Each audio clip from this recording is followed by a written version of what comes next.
Hello everyone. I welcome you all for today's session, Heart Disease and Ayurveda. Today's special guest is Dr. Rohit Sane, founder of Madhavbag Clinics and Hospital.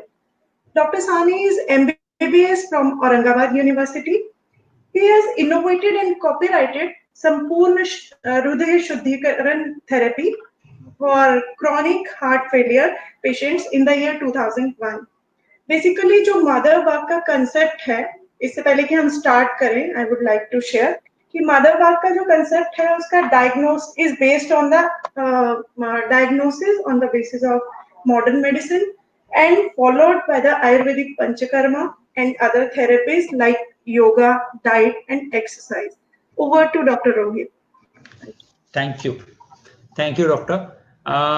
So today I would like to present the whole science behind Ayurvedic cardiology, in which we are going to talk about the evidences by which we can prove that Ayurveda is a very, very strong science which can be proven as a first-line therapy for chronic cardiological disorders. So I'm talking about chronic cardiac disorders. I'm not talking about the acute cardiac disorders right now. So today I'll be sharing a presentation with you all. And with the help of this presentation, I'll just take you through the whole evidences that we are trying to create, which would be enough for the modern medicine world also to say that yes, Ayurveda has a very good efficacy to treat cardiac disorders. So just allow me for the presentation to begin.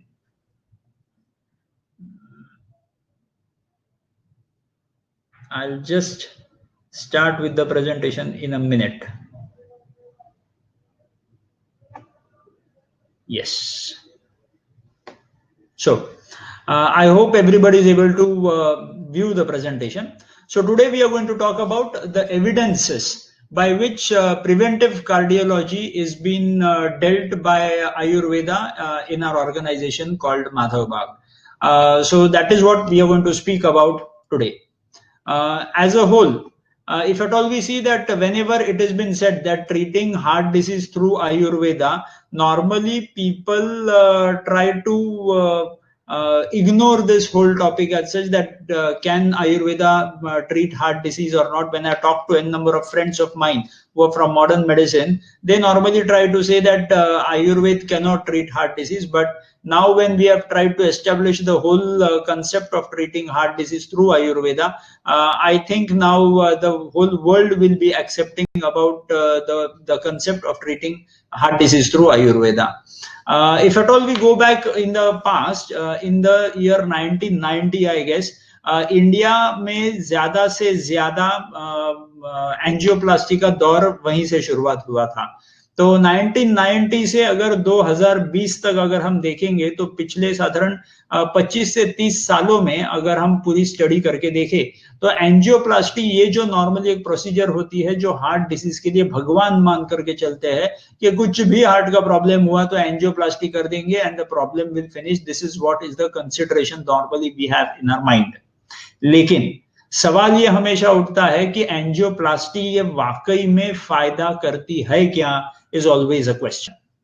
Hence, a small research which was presented in Times of India a few years back has clearly mentioned that in last 26 years, wherein angioplasty has tried to come into our nation, in those last 26 years, wherein the heart disease death rate should have fallen down due to angioplasty coming in.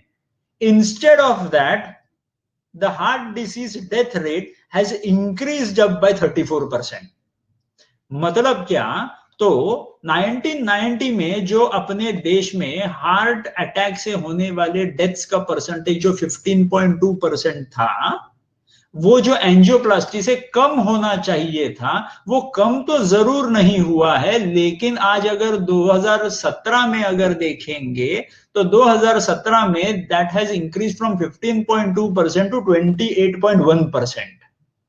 सो अगर पूरी तरह से देखेंगे तो angioplasty whether it is the right answer for heart disease और no, this would clearly mention that ये अगर अपने को दिख रहा है कि 15.2 से 28.1 पे परसेंटेज पे चला गया है, तो obviously angioplasty is not the right answer. This is what the data says.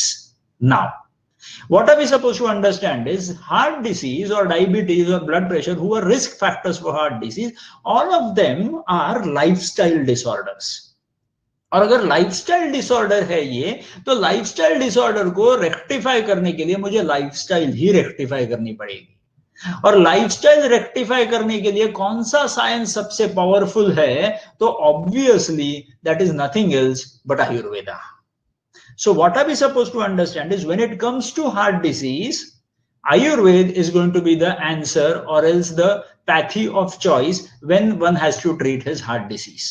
So as we go ahead, when we identified this, that angioplasty is actually not the actual solution that the world is looking out for, we started coming up with a foot ahead with lifestyle modification. And the organization which has come up with the whole science of treating heart disease through Ayurveda is Madhav Bagh. Now, if at all you go through Madhav Bagh's history in last about 16 years, we have come up with more than 243 clinics in about 7 states of our nation. हम महाराष्ट्र में है, मध्य प्रदेश में है, उत्तर प्रदेश, गुजरात, गोवा, कर्नाटक, दिल्ली, ऐसे 7 राज्यों में आज माधव बाग के क्लिनिक्स अवेलेबल है. More than 450 doctors, more than 450 Ayurvedic graduates, Ayurvedic doctors are practicing the science of Ayurveda for treating heart diseases, diabetes and blood pressure and reversing their diseases. If at all you look at the whole scenario, more than 5 lakh patients treated database is already available in the clinical management system that we have. More than about 30,000 stress tests are conducted every year by these Ayurvedic doctors in their own clinics with the help of the whole interconnected telemetry software for stress tests that we have, that has a reporting by the cardiologist on the back end. Along with this, we have more than about 3 lakh total OPD patients coming down every year to all these clinics, and more than 2 lakh Panchakarma procedures are performed every year in our whole organization. So as a whole, what we need to understand is the medicines, the herbs that we normally use in the whole organization. Do we use something great or something different than what normally people use? It is not so. We use the normal herbs that are being advised in the granthas, and the only difference जो है वो है उसके पीछे का science. कई बार जब मैं जब एलोपैथी पढ़ रहा था, जब मैं एमबीबीएस कर रहा था, तब फार्मेकोलॉजी जब हमको सिखाई जाती है तो नॉर्मली ऐसे सिखाया जाता है कि ब्लड प्रेशर को ट्रीट करने के लिए अलग अलग क्लासेस ऑफ मेडिसिन होते हैं. जैसे एंजियोटेंसिन कन्वर्टिंग एंजाइम इनहिबिटर होते हैं, जैसे बीटा ब्लॉकर होते हैं, कैल्शियम चैनल ब्लॉकर होते हैं, कई सारे अलग अलग ड्रग्स होते हैं जो एलोपैथी में ब्लड प्रेशर कम करने के लिए इस्तेमाल करते हैं. वैसे ही अगर हम डायबिटीज के लिए अगर देखेंगे तो बहुत सारे ड्रग्स ऐसे होते हैं एलोपैथी में, बाइक्वानाइड्स है, सल्फोनिलुरियाज है, कई सारे इंसुलिन के प्रोडक्ट्स है. अब तो नए नए काफी सारे क्लासेस ऑफ मेडिसिन आ गए हैं. तो ये अलग अलग क्लासेस के बारे में जब मैं एलोपैथी के फार्मेकोलॉजी में पढ़ता था, तब मेरे दिमाग में ये भी सवाल आता था कि आयुर्वेद में ऐसा हो सकता है क्या? तो कई लोगों से मैंने पूछा, तो कई लोगों ने मुझे बताया कि ऐसा कुछ नहीं होता and you don't think about it. But at the same time, when I read the history of modern medicine, the best acting cardiac medicine called as digitalis from allopathy is nothing else but foxglove, matlab rutpatri from Ayurveda. The best acting antihypertensive in modern medicine was nothing else but reserpine, and that is nothing else matlab sarpagandha from Ayurveda. At the same time, best acting antibiotic is nothing else but penicillin, that is from a fungus. So if at all you see, the derivation of allopathic medicines is nothing else but from nature. and nature is nothing else but Ayurveda. So what was my thought in that process was, if at all the same herbs are used in allopathy, why can't these Ayurvedic herbs have some or the other typical mechanism of action? क्योंकि जब हम इस्तेमाल करते हैं उसको हमारे patients में तो काफी अच्छे हमको रिजल्ट्स मिलते हैं, लेकिन अगर हमको इन सारे द्रव्यों का अगर मैकेनिज्म ऑफ एक्शन अपने को क्लियर पता होगा, तो ये मैकेनिज्म ऑफ एक्शन क्लियर पता होने की वजह से अपना विश्वास उस हर्ब पे काफी गुना बढ़ जाता है, और उस विश्वास के वजह से पेशेंट ठीक होते हुए अपने को दिखाई पड़ता है। हर्ब से तो ठीक होता ही है, नो प्रॉब्लम अबाउट इट, लेकिन अगर विश्वास डॉक्टर का उस हर्ब पे ज्यादा हो जाए तो मेरे हिसाब से काम बहुत आसान हो जाता है। इसीलिए हमने एनिमल ट्रायल्स करने के बारे में सोचा, और एनिमल ट्रायल्स के results are there in front of you. First, we tried out for anti-hypertensive herbs, which are being explained in the granthas since a long amount of time. अगर आप इसमें देखोगे तो जब हमने एनिमल ट्रायल्स करा के देखे तो हमने ये देखा कि ब्राह्मी और शुंठी, ये जो दो मेडिसिन है, इनका mechanism of action in reducing down the blood pressure is something like calcium channel blockers. मतलब कई सारे पेशेंट्स आपके पास भी आते होंगे जो नॉर्मली सिस्टोलिक ब्लड प्रेशर उनका बढ़ा हुआ होता है।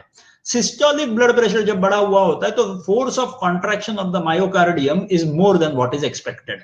तो यहां पे हमको उस हार्ट के फोर्स ऑफ कॉन्ट्रैक्शन को कम करना है, तो कैल्शियम चैनल ब्लॉकर जैसी एक्टिविटी लगती है जो एलोपैथी में नॉर्मली दवाइयां इस्तेमाल करते हैं। लेकिन उसी टाइम पे जब ब्राह्मी और शुंठी हम पेशेंट को देते हैं तो अच्छा खासा इंप्रूवमेंट दिखता है पेशेंट का सिस्टोलिक ब्लड प्रेशर कम करने में। तो उसका मैकेनिज्म ऑफ एक्शन क्या है? तो कैल्शियम चैनल ब्लॉकिंग एक्टिविटी।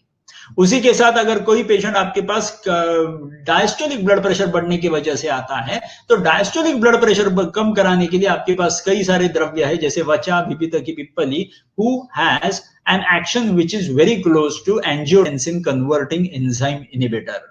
मतलब एनालप्रिल, लिसिनोप्रिल जैसे जो दवाइयां एलोपैथी में होती है, वैसे ही अपने पास वचा, पिपितकी, पिप्पली जैसे द्रव्य होते हैं जो एंजियोटेंसिन कन्वर्टिंग एंजाइम इनहिबिट करते हैं, और उसके वजह से अपने को बीपी कम करते हुए दिखाई पड़ते हैं। ये एनिमल ट्रायल पे दिखाई दिया था। उसी के साथ कलज और पुनर्नवा जैसे डायूरेटिक्स है जो अपने को क्रोनिक हार्ट फेलियर में बहुत अच्छा काम कर सकते हैं, अपने शरीर में से एक्सेस अमाउंट ऑफ फ्लूइड को बाहर फेंक करके और उसी के वजह से ब्लड प्रेशर कम करा करके।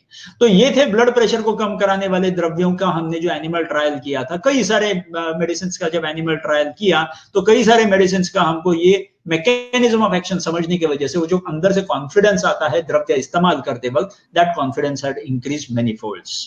Eight the same time when we went ahead for diabetes management, अगर हम देखेंगे तो डायबिटीज मैनेजमेंट में आपने, अगर ये स्लाइड आपको दिख रही है, तो ऐसे बहुत सारे हर्ब्स या ऐसे बहुत सारे ड्रग्स एलोपैथी में बता के गए हैं जो नॉर्मली फॉर एग्जांपल सल्फोनिलूरियाज होते हैं जो आपके शरीर में इंसुलिन प्रोडक्शन बढ़ाते हैं। कई सारे ड्रग्स ऐसे होते हैं जो बाइग्वानाइड्स होते हैं जो आपके शरीर में इंसुलिन रेजिस्टेंस कम कराते हैं। कई सारे ऐसे इंसुलिन इंजेक्टेबल्स होते हैं जो हमने अगर इंसुलिन दे दिया तो उसकी शुगर धार से कम हो जाती है। वैसे ही आयुर्वेदिक हर्ब्स की जब हमने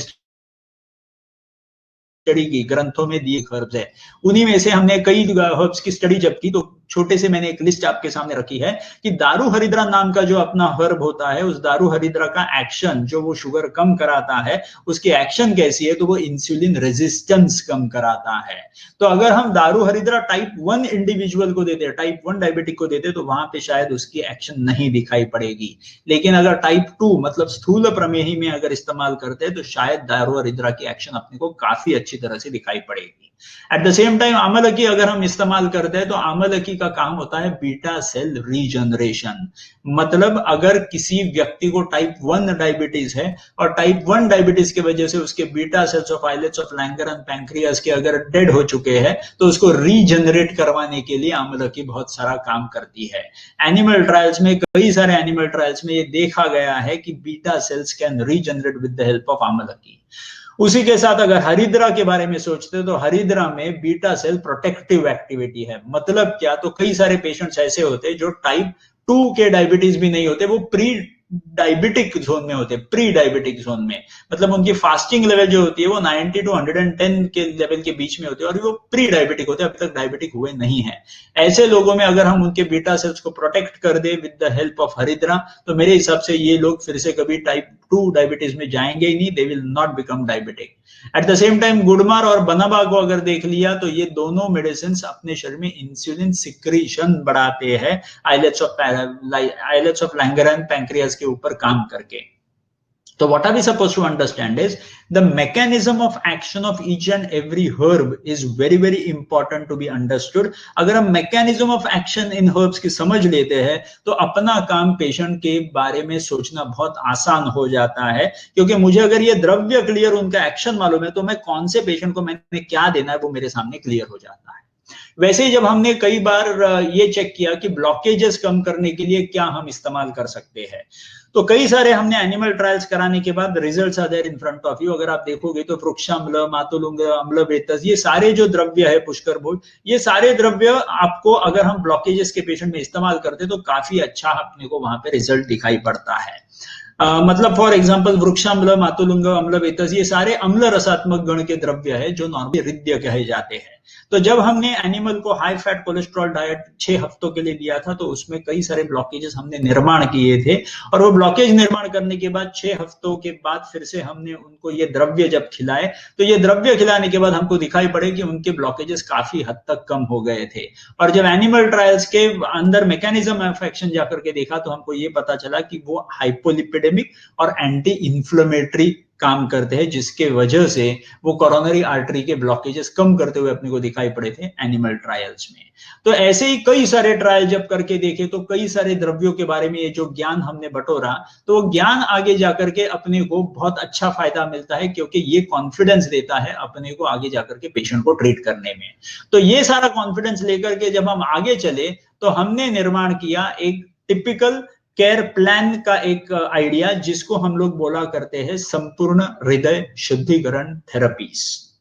ये थेरेपीज में डायबिटीज की थेरेपी आती है, ब्लड प्रेशर की थेरेपी आती है, इसमें इस्चेमिक हार्ट डिसीज की आती है, कोरोनरी आर्टरी डिसीज की आती है, क्रॉनिक हार्ट फेलियर की आती है, थायराइड की आती है, कई बार ओबेसिटी की आती है, बहुत सारे अलग अलग लाइफस्टाइल डिसऑर्डर्स है। ये सारे लाइफस्टाइल डिसऑर्डर्स की थेरेपी इन संपूर्ण हृदय शुद्धिकरण थेरेपीज के अंदर आती है। अब ये सारे थेरेपीज जो अभी मैंने रोग लिए, ये सारे थेरेपीज की जो ट्रीटमेंट होती है वो नॉर्मली ये 4 पिलर्स के ऊपर डिपेंडेंट होती है। सबसे पहला पिलर जैसे हम सब जानते हैं कि that is panchakarma therapy. Panchakarma therapy, as all of us must be knowing, that Panchakarma therapy is a very very strong tool for treatment for many of these disease treatments। और ये पंचकर्मा थेरेपी अगर हम लोग इस्तेमाल करते हैं तो कई सारे पेशेंट्स में बहुत सारे ड्रास्टिक रिजल्ट्स अपने को देखने को मिलते हैं। जैसे पंचकर्मा थेरेपी है, वैसे सबसे इंपॉर्टेंट सेकंड होता है डाइट मॉडिफिकेशन।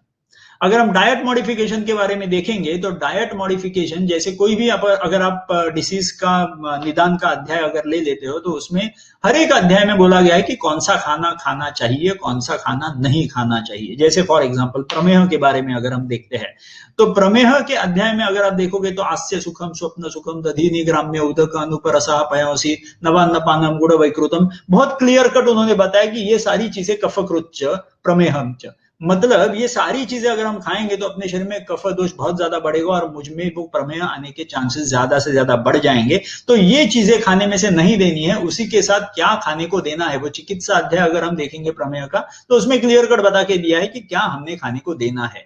ये सारा लिस्ट निकाल करके उसके ऊपर से जो डाइट किट बनाया है, मतलब पेशेंट को कई बार ये सवाल पड़ता है कि हम क्या खाएं, तो उसको हम लोग डायरेक्ट एक प्रमेह डाइट किट होता है जो 6-7 किलो का बॉक्स होता है, जो पेशेंट को हम देते हैं और पेशेंट को बोलते हैं कि आपने इसी में से खाना खाना है, ये खाना खाएंगे आगे के 3 से 4 महीने तो your diabetes can be reverse to a very very good extent with this ayurvedic principle. तो ये डाइट का जो मॉडिफिकेशन करते हैं, उस डाइट के मॉडिफिकेशन के वजह से अपने को काफी ज्यादा इंप्रूवमेंट मिलती है पेशेंट में। उसी के साथ सबसे इंपॉर्टेंट होता है एक्सरसाइज एंड दिनचर्या, जो नॉर्मली अपने आयुर्वेद में बोला गया है। दिनचर्या की जो प्रथा बोली गई है कि दंत धावन, जिह्वा निर्लेखन, नस्य अंजन, कवल, गंडूश, धूमपान, तांबुल सेवन, etcetera, all these things whatever have been mentioned in the Ayurvedic text 5000 years ago, we try to implement it practically for the patients. Along with this, what is important is vyayam or else exercises, that is nothing else but मारुत सेवन, आतप सेवन, व्यायाम, लंघन, ऐसे बहुत सारी चीजें बता के रखी हुई है जो हम लोग प्रैक्टिकली इंप्लीमेंट करते हैं पेशेंट्स में। और ये करने के बाद ये तीन चीजें, पंचकर्म, डाइट मॉडिफिकेशन और एरोबिक एक्सरसाइजेस, ये तीनों करने के बाद सबसे इंपॉर्टेंट काम आता है, वो होता है डिजिटल मॉनिटरिंग। मतलब कई बार पेशेंट्स कितने इंप्रूव हो रहे हैं तो वो पूरी तरह से इंप्रूव हो रहे हैं कि आज वो कौन से जर्नी में कौन से पार्ट पे खड़े हुए हैं, तो वो सारा देखने के लिए कंटिन्यूअस मॉनिटरिंग की जरूरत पड़ती है। तो मॉनिटरिंग मतलब क्या, तो फॉर एग्जांपल डायबिटिक पेशेंट है तो डायबिटिक पेशेंट के लिए हमको उनका ब्लड शुगर देखना पड़ता है। हार्ट पेशेंट है तो हम लोग नॉर्मली सीटी एंजियो करा के देख लेते हैं कि how much is the plaque reverse. Many times blood pressure का पेशेंट है तो एम्बुलेटरी ब्लड प्रेशर मॉनिटरिंग इस्तेमाल करते हैं, यूरिन माइक्रोअल्बुमिन इस्तेमाल करते हैं। तो अलग अलग मॉडर्न पैरामीटर्स हम लोग इस्तेमाल करते हैं ये देखने के लिए कि patient has reversed this disease to how what extent. अब ये मॉडर्न पैरामीटर्स क्यों इस्तेमाल करते हैं, क्योंकि बहुत इंपॉर्टेंट है कि लोगों को आज बाहर मॉडर्न पैरामीटर्स ही पता है, उनको आयुर्वेदिक पैरामीटर्स पता नहीं है। People are ready to join up for ayurvedic treatments if at all modern parameters are been assessed to very good level and the improvement in the patient is been shown on the modern parameters. तो ये concept जो है, ये माधवबाग का concept हम लोग आगे लेकर के चलते थ्रू संपूर्ण हृदय शुद्धिकरण थेरेपीज। तो ये चार मेजर पिलर्स हम लोग इस्तेमाल करते हैं। अब सवाल ये आता है कि ये चार पिलर्स हम जब हार्ट पेशेंट में इस्तेमाल करते हैं तो वाकई में पेशेंट को इंप्रूवमेंट मिलती है क्या, is a general question. So the answer was published through n number of research papers that we have tried to do in last 15-18 years. So सबसे इंपॉर्टेंट पेपर जो पब्लिश किया था हमने वो था दुनिया के सबसे बड़े मेडिकल जर्नल में, that was called as Lancet. Lancet में पब्लिश होने वाला ये पहला ही आयुर्वेदिक रिसर्च पेपर है जो ये क्लियर कट कहता है कि संपूर्ण हृदय शुद्धिकरण helps you to improve the quality of life of a chronic heart failure patient. मतलब क्या, ये जो ट्रायल हुआ था ये एक पेशेंट, दो पेशेंट, 5, 10, 100 पेशेंट पे नहीं हुआ था, तो ये हुआ था 690 पेशेंट्स पे। 690 patients were trialled, these patients of chronic heart failure were trialled with the Sampoorna हृदय शुद्धिकरण थेरेपीज। और इसमें ऐसा देखा गया था कि इनका 6 मिनट वॉक टेस्ट डिस्टेंस जो है वो काफी हद तक बढ़ गया था। And this completely says that yes, the quality of life of a chronic heart failure patient had improved. और ये पूरा एनालिसिस किया हुआ paper was published in the world's topmost medical journal that was called as Lancet. अब Lancet में ये publish करने के बाद जब हम हांगकांग में ये पेपर हमने पब्लिश किया तो कई सारे कार्डियोलॉजिस्ट ने हमको वहां पे पूछा था कि अगर आप ये क्रॉनिक हार्ट फेलियर का पेशेंट इंप्रूव करते हो तो क्या आप इजेक्शन फ्रैक्शन भी इंप्रूव करते हो क्या इस हार्ट पेशेंट का। तो वो तब उसके टाइम हमारे पास वो जवाब नहीं था। When we came back from Hong Kong हमने फिर से वो ट्रायल शुरुआत कर दी कि जिसमें हम लो इजेक्शन फ्रैक्शन वाले पेशेंट्स रिक्रूट करेंगे और उनको ये प्रोसीजर करा करके देख लेंगे कि उनमें इंप्रूवमेंट दिखती है या नहीं। तो ये पेपर जब हमने किया तो ये paper was published in the American Heart Association's official journal called as circulation, जिसमें हमने ये दिखा दिया था कि लो इजेक्शन फ्रैक्शन पेशेंट जो होते हैं, ऐसे लो इजेक्शन फ्रैक्शन पेशेंट पे 6 मिनट वॉक टेस्ट का जो पैरामीटर अमेरिकन हार्ट एसोसिएशन ने बोला था, तो जॉइंट कोलैबोरेशन से हमने ये ट्रायल जब की थी तो हमने ये दिखा दिया था कि yes, the 6 minute walk test distance improves in the low ejection fraction failure patients also। तो ये पेपर जो पब्लिश किया था ये सर्कुलेशन नामक जर्नल में हमने पब्लिश किया था, जो एलोपैथी का अमेरिकन हार्ट एसोसिएशन का टॉप मोस्ट मेडिकल जर्नल कहा जाता है, दैट इज सर्कुलेशन। तो सर्कुलेशन में पब्लिश करने वाला ये एक ही आयुर्वेदिक रिसर्च पेपर है which has been published saying that yes, Ayurveda does help in treating a chronic heart failure patient। ये पब्लिश करने के बाद सवाल आया था कि क्या इजेक्शन फ्रैक्शन बढ़ता है क्या, तो हमने ये पेपर हमने पब्लिश किया था इजेक्शन फ्रैक्शन बढ़ता है या नहीं दिखाने के लिए। तो ये एनसर्कल्ड पार्ट आपको दिखाई जो पड़ रहा है, ये 39% का इजेक्शन फ्रैक्शन जो ट्रीटमेंट के पहले था, 30 days of treatment में the ejection fraction had improved to 45%, and this paper was published in the British Journal of Medicine and Medical Research। तो ये अपने को क्लियर कट समझ लेने की जरूरत है कि आयुर्वेद को जिस किसी भी सवाल पे आप सवाल पूछोगे कि इससे ये इंप्रूव होता है क्या, तो we have proven it on the modern parameters कि yes, Ayurveda is a very very strong science and it can help to improvise each and every individual's ejection fraction also। तो ये पेपर जब हमने वहां पे पब्लिश किया तो कई सारे कार्डियोलॉजिस्ट ने हमको पूछा कि आप अगर इजेक्शन फ्रैक्शन इंप्रोवाइज करते हो हार्ट फेलियर पेशेंट का, तो क्यों ना आप ये कंपेयर करके देखें कि एलोपैथी और आयुर्वेदिक ट्रीटमेंट्स दोनों को अगर कंपेयर करके देख ले कि कौन सी ट्रीटमेंट बेहतर है, तो that would be better. So I said कि okay, I would take that challenge and let's go ahead for it.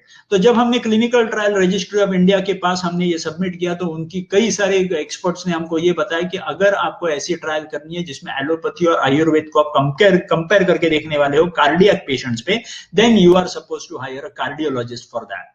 And the major point that they had put up was कि cardiologist का ही ये काम होगा patient को recruit करना trial के लिए, ताकि आप कोई अफरा तफरी ना कर पाओ. पेशेंट जो रिक्रूट करेंगे वो हाईएस्ट लेवल के होंगे, जो कार्डियोलॉजिस्ट ही रिक्रूट करेंगे. एज वेल जो पूरी ट्रायल कंडक्ट की जाएगी वो कार्डियोलॉजिस्ट के सेंटर में की जाएगी.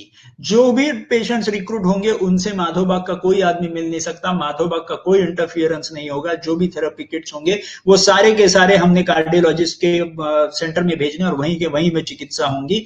एज वेल जो कुछ भी इंप्रूवमेंट का मॉनिटरिंग होगा वो भी कार्डियोलॉजिस्ट ही करेंगे. ऐसा जब बता के दिया था तब हमने ये चैलेंज एक्सेप्ट किया and the results are there in front of you. Cardiologist ने जब ये 18 हफ्तों की ट्रायल पूरी की तो कार्डियोलॉजिस्ट का ये क्लियर कट कहना था eight the end of the trial, जब एलोपैथी ग्रुप और आयुर्वेदिक ग्रुप, एक ग्रुप था जिसको सिर्फ एलोपैथी की ट्रीटमेंट दी थी, एक ग्रुप था जिसको सिर्फ आयुर्वेद की ट्रीटमेंट दी थी, दोनों को जब कंपेयर करके देखा गया तो ये समझ में आ गया कि आयुर्वेदिक ट्रीटमेंट की वजह से heart patients improve 40% more better than allopathic treatment alone. So what are we supposed to understand is, if at all allopathy and Ayurveda is supposed to be compared with each other, Ayurveda will have a higher level of efficacy than allopathy in treating chronic heart failure patients. And this paper was published by the cardiologists themselves in our nation's Cardiological Society of India's official publication called Indian Heart Journal. तो हमको क्या समझना बहुत जरूरी है कि ये बहुत इंपॉर्टेंट है कि हमको हमारे शास्त्र पे अगर बहुत अच्छा विश्वास निर्माण होता है तो ये विश्वास ही सबसे इंपॉर्टेंट होता है, जो ये प्रूव कर सकता है कि एलोपैथी के पैरामीटर्स पे भी आयुर्वेद अच्छा काम कर सकता है. And this paper was published in the Indian heart journal. अपने देश में जो 5 से 6 हजार कार्डियोलॉजिस्ट आज अवेलेबल है, वो 5 से 6 हजार कार्डियोलॉजिस्ट ही अपने देश में जो cardiological society of India run करते हैं, उनका ये ऑफिशियल पब्लिकेशन है इंडियन हार्ट जर्नल, और उसी में ये पेपर पब्लिश हुआ था कि Ayurvedic treatment is 40% more better than the allopathic treatment alone to treat chronic heart failure diseases. So ये पेपर जब पब्लिश किया था तो उनका सवाल ये था कि आपके इस ट्रीटमेंट से क्या blood supply to the heart, blood supply to the myocardium बढ़ता है क्या?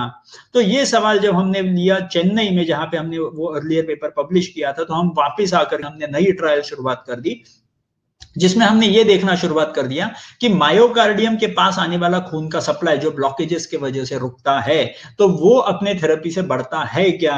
तो ये खून का सप्लाई अगर बढ़ता होगा तो कार्डियोलॉजिस्ट ने कहा कि आपकी ट्रीटमेंट कुछ अच्छी काम कर सकती है. तो ये ट्रायल जब हमने चैलेंज ले लिया तो हमने सोचा कि कौन से पैरामीटर पे ये एसेस करना है.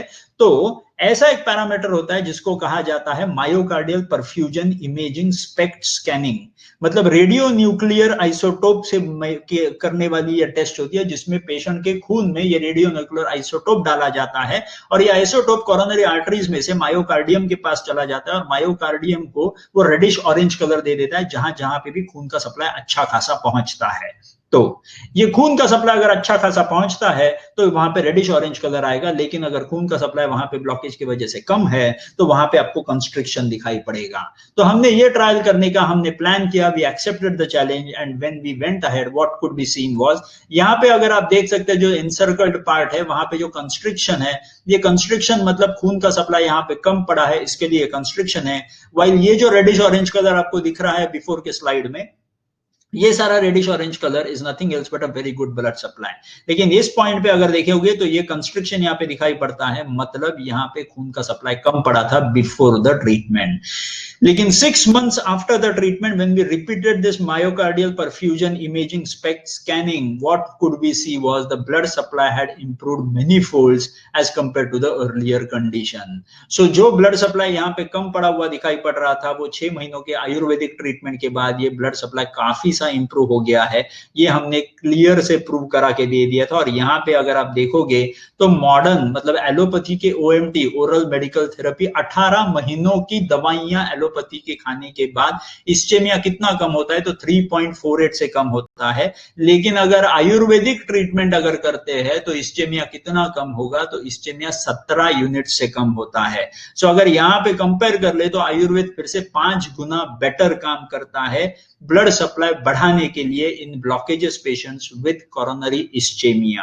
तो अगर इस्चेमिक पेशेंट आपके पास आता है जिसको एंजियोप्लास्टी या बाईपास सर्जरी बोली गई है, उसको अगर आप आयुर्वेदिक ट्रीटमेंट करवाते हो तो I am sure that you will be able to increase the blood supply to the myocardium without any surgery. तो ये पेपर पब्लिश जो हमने किया था, ये पेपर हमने पब्लिश किया था दुनिया का कार्डियोलॉजी का सबसे ऊंचा वाला platform, that is called as European society of cardiology. तो एलोपैथी के हर एक पेपर, हर एक जर्नल में हमने पेपर पब्लिश करने की कोशिश की है। जो जो जर्नल मानांकित है, जिसको आयुर्वेद में प्रूव किया जा सकता है, ऐसे सारे जर्नल्स में हम पब्लिश कर रहे हैं। And this paper which clearly says that myocardial ischaemia can be improved with the help of Ayurveda, ये हमने पब्लिश किया था यूरोपियन सोसाइटी ऑफ कार्डियोलॉजी में। वहां पे पब्लिश करने के बाद लोगों का, वहां के कार्डियोलॉजिस्ट का सवाल था कि अगर आप मायोकार्डियल इस्चेमिया बढ़ा रहे हो तो क्या ब्लॉकेजेस आप कम कर सकते हो क्या? तो ये सवाल का जवाब हमारे पास तभी उस सवाल का जवाब नहीं था। When we came back to India from Vienna, जहां पे वो European society of cardiology conduct की थी, वहां से वापस आने के बाद हमने फिर से एक ट्रायल शुरुआत कर दी, जिसमें हमने ये देखा कि हमको ब्लॉकेजेस कम करने के ऊपर ट्रीटमेंट निकालनी है। और ये ट्रीटमेंट अगर हमको कराने के बाद अगर ब्लॉकेज कम होते हुए दिखाई पड़ते हो तो दैट इज वेल एफिशिएंट। सो हमने ऐसा प्लान किया कि क्यों ना एक एंजियोग्राफी के आगे की इन्वेस्टिगेशन पे ये जांच की जाए कि ये जो ब्लॉकेजेस कम होते हैं या नहीं होते हैं, ये हमको देखना पड़ेगा computed tomographic angiography with volumetric assessment with contrast enhanced. मतलब कई बार ब्लॉकेजेस के परसेंटेज जो अपने को बोले जाते हैं 50%, 70%, 90%, 100%, ये परसेंटेज जो कार्डियोलॉजिस्ट ने एंजियोग्राफी के ऊपर से बोले होते हैं, ये सारे परसेंटेज ये थोड़े से वेग होते हैं। क्योंकि अगर मुझे परसेंटेज बताना है किसी भी ब्लॉकेज का, तो मुझे वॉल्यूम पता चाहिए उस ब्लड वेसल का। ब्लड वेसल का वॉल्यूम पता चलने के लिए मुझे कितनी length of blood vessel has been studied, what was the breadth of the blood vessel, how much was the volume inside, ये पूरा पता चलने के बाद वो जो अंदर ब्लॉकेज दिखता है उसका लेंथ, उसका ब्रेड्थ, उसका हाइट, ये वॉल्यूम निकालने के बाद then I can compare and come up with a fraction की कितना परसेंटेज है। लेकिन ऐसा एंजियोग्राफी में कुछ नहीं होता। तो ऐसे वेग इन्वेस्टिगेशन पे काम करने के बजाय हमने सोचा why not to go one step ahead beyond a normal angiography. जो नॉर्मल एंजियोग्राफी के आगे की टेस्ट होती है, जिसको बोली जाती है computed tomographic angiography with volumetric assessment of the blockage contrast enhanced. तो ये टेस्ट हमने जब करने की बात की तो सवाल था कि इस टेस्ट के करने के पहले और करने के बाद जो ये ट्रीटमेंट हम लोग कर रहे थे पेशेंट्स की, तो ये ट्रीटमेंट करने से पहले और ट्रीटमेंट करने के बाद इस टेस्ट के वजह से how much do this blockages reduce. तो जब ये सवाल था तो ये ट्रायल जब हमने की थी, ये ट्रायल करते वक्त कई सारे एंट्रेंसेस आए, लेकिन when we completed the trials results are there in front of you. अगर आप यहाँ पे देखोगे, स्टैटिन नाम की जो दवाइयां होती है एलोपैथी की, जो नॉर्मली स्टेंट में डाली जाती है वगैरह वगैरह, तो स्टैटिन से ब्लॉकेज कितना कम होता है, तो 18 महीने अगर स्टैटिन खाते हैं पेशेंट्स, तो 18 महीनों के बाद 12.5 क्यूबिक मिलीमीटर से ब्लॉकेज कम होता हुआ दिखाई पड़ा है स्टैटिन एलोपैथी की ट्रीटमेंट लेने के बाद। लेकिन आयुर्वेदिक ट्रीटमेंट अगर ये पेशेंट्स लेते हैं तो उनके ब्लॉकेजेस कितने कम होते हैं, सिर्फ 2 महीनों में, 8 हफ्तों में। वहां पे अगर देखोगे तो 18 महीनों की बात चल रही है, यहाँ पे अगर आयुर्वेदिक ट्रीटमेंट देखोगे तो 8 हफ्तों की बात चल रही है। तो 8 हफ्तों में you find that the blockages have reduced by 95 cubic millimetre. मतलब साधारण 35 to 40% of blockage reduction is been seen with the help of ayurveda merely in 2 months। तो क्लियर कट अगर ये देखेंगे तो दोनों में अगर कंपेयर करा के चलते हैं एलोपैथी और आयुर्वेद, एलोपैथी से जो 3 से 4% ब्लॉकेज कम होते हैं 18 महीनों के बाद, वो सिर्फ 8 हफ्तों में 35 से 40% कम होते हैं आयुर्वेदिक थेरेपी के बाद। और इसी के अगर स्लाइड्स अगर हमने देखे तो ये स्लाइड में अगर आप देख सकते हो कि यहाँ पे जो आपको अंदर ब्लूइश पैचेस दिख रहे हैं, ये कोरोनरी आर्टरी का स्लाइस है जिसमें आपको ये ब्लूइश पैचेस दिख रहे हैं, ये सारा ब्लॉकेज है जो ट्रीटमेंट के पहले था, और ट्रीटमेंट के 2 महीनों के बाद अगर आप देख सकते हो तो इस पार्ट में आपको ब्लॉकेजेस पूरे यहाँ पे जो थे, यहाँ पे पूरे खाली होते हुए दिखाई पड़ रहे हैं. So that clearly says that the blockages had disappeared in a span of 2 months after the Ayurvedic therapy. और ये पेपर हमने पब्लिश किया था journal of cardiovascular diseases and diagnosis में, और ये पेपर क्लियर कट बताता है कि ब्लॉकेजेस रिवर्स होते हैं और आयुर्वेद से वो क्लियर कट रिवर्स हो सकते हैं. और इसी के साथ ये सब सवाल पूछा गया, तो अगला सवाल कार्डियोलॉजिस्ट ने ये पूछा था कि क्या आयु मतलब what is the mortality index of your patients, is it better than allopathic treatment और is it worse than allopathic treatment. तो हमने नेक्स्ट ट्रायल की थी जिसमें हमने long term survival benefit patient का एसेस किया, जिसमें 4 साल हमने पेशेंट को मॉनिटर किया आयुर्वेदिक ट्रीटमेंट के बाद, और कंपेयर करते वक्त हमने कंपेयर किया एलोपैथिक ट्रीटमेंट से. तो अगर ये देखेंगे तो ओरल मेडिकल थेरेपी या तो फिर एंजियोप्लास्टी, ये अगर हम देखते हैं तो एंजियोप्लास्टी या ओरल मेडिकल थेरेपी से 20% की मॉर्टेलिटी इंडेक्स होती है 4 सालों में. 4 सालों में 20% लोग मृत्यु के साथ झगड़ते हैं in those 4 years post angioplasty also. लेकिन post Ayurvedic therapy if at all you see the death rate, the mortality rate is only 13%. जो एलोपैथी के ट्रीटमेंट से 20% की मॉर्टेलिटी है, वो आयुर्वेद के ट्रीटमेंट से सिर्फ 13% की मॉर्टेलिटी है. And that can still reduce if at all we go ahead further, coming all of us together start practising for these all these heart patients. तो अगर हम क्लियर कट देखेंगे तो mortality due to Ayurvedic treatment is quite low as compared to allopathic treatment. और यही paper हमने publish किया था journal of cardiovascular disease and diagnosis नामक जर्नल में. तो इतना बात बताने की बहुत जरूरत है at the end of the whole presentation that if at all we try to fuse the modern parameters, जो आज की नई दुनिया के फिजिक्स, केमिस्ट्री, बायोलॉजी, बायोकेमिस्ट्री, ऐसे बहुत सारे सब्जेक्ट्स के ये पैरामीटर्स है, अगर if at all we fuse this modern parameters with the ayurvedic treatment, I am sure this fusion can help us to reduce down the burden of heart disease on our nation.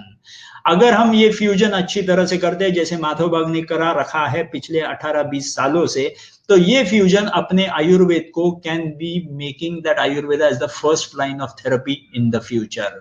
So at the end of the presentation I would just like to put up the mission of Madhavbaug. Madhavbaug का mission एकदम simple सा है. We want to empower Ayurvedic doctors like you with all these research innovative therapies, कि आप ये आपके clinic में अगर करना चालू कर देते हो, तो ये आपने अगर आपके क्लिनिक में करना चालू कर दिया तो डायबिटीज के पेशेंट्स भी आप रिवर्स कर पाओगे, ब्लड प्रेशर के पेशेंट्स भी आप रिवर्स कर पाओगे, as well as you will be able to reverse heart disease and blockages and all the lifestyle disorders that you are thinking about. So what are we supposed to do is we are supposed to embrace Ayurveda, we are supposed to embrace the modern technology, use Ayurvedic sciences along with the modern technology to prove Ayurveda and make Ayurveda the first line therapy for the future days to come. So thank you very much, and that is how I would like to end with my presentation. Thank you doctor Rohit. Thank you. अभी हमारे साथ लगभग 400 लोग हैं और उसमें से सबसे पहली रिक्वेस्ट तो सबकी ये है कि उनको आपका पेपर चाहिए. अगर आप फिर से शेयर कर देंगे. अगर आप अगर आप वेबसाइट पे जाओगे www.madhavbag.org तो उस पे सारे के सारे पेपर्स अवेलेबल है, and you can download each and every paper out of it, as well as you can search it on the Google also. Google पे भी काफी सारे पेपर्स आपको मिल जाएंगे. सवाल तो बहुत से हैं, मैं कुछ एक इम्पोर्टेंट क्वेश्चंस ले लूंगी. जैसे एक डॉक्टर ने पूछा है, can patient with pacemaker and diabetes be treated with Ayurvedic medicine for further complications? Absolutely yes. Pacemaker अगर डाला हुआ है तो the patient is already been taken care of for his heart rate. रहा सवाल डायबिटीज का, yes, his diabetes can be reverse to a very good extent if at all is in type 2 diabetes. Ayurveda से हो सकता है कि 101% आयुर्वेद से ही हो सकता है, no doubt about it. So बिंदास जाइए, you take up the patient and try to reverse this patient with the help of Ayurveda. और अब बात करते हैं जुवेनाइल डायबिटीज में आयुर्वेदिक ट्रीटमेंट का क्या रोल हो सकता है इसके लिए आप बताइए. अभी फिलहाल जो जुवेनाइल डायबिटीज के ऊपर जो हमारी चिकित्सा करने का ट्रायल जो चल रहा है, उस ट्रायल के हिसाब से काफी अच्छे रिजल्ट्स हमको दिखाई पड़ रहे हैं, but nothing has been proven till now, so commenting on it, anything about it will be a bit wrong according to me. लेकिन एक हिंट अगर देनी है मुझे आप लोगों को, तो नॉर्मली प्रमेय जो 20 प्रकार के बताए गए हैं, जिसमें से 10 कफज है, 6 पित्तज है, 4 वातज है, तो अगर ये यूरिन के जो उसमें टिपिकल सैंपल्स बोले गए हैं, उसके हिसाब से अगर आप चिकित्सा करना चालू कर दो, तो वहां पे आपको कई ज्यादा गुना इंप्रूवमेंट ज्यादा दिखेगी पेशेंट्स में, instead of going through any other way. So that is going to the best hint. वही हिंट हम लोग फॉलो कर रहे हैं, जिसके वजह से जुवेनाइल डायबिटीज के भी काफी सारे पेशेंट्स ब्लड शुगर कम होते हुए तो दिखाई पड़ रही है, उनके इंसुलिन हम बंद कर पा रहे हैं, लेकिन पूरा डायबिटीज रिवर्स हो रहा है कि नहीं, ये अभी कमेंट करना थोड़ा सा मेरे लिए मुश्किल है। Thank you.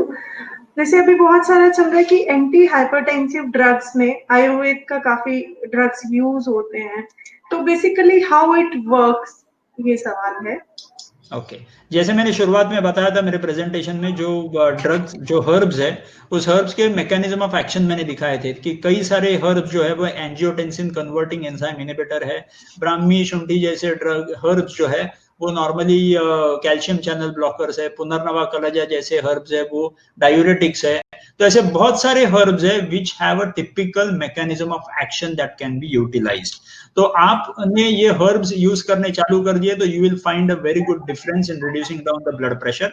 मेरे हिसाब से blood pressure, diabetes as well as renal failure, all these things can be found in the अध्याय प्रमेय itself, जहां पे यूरिन एब्नॉर्मेलिटीज बोले गए हैं।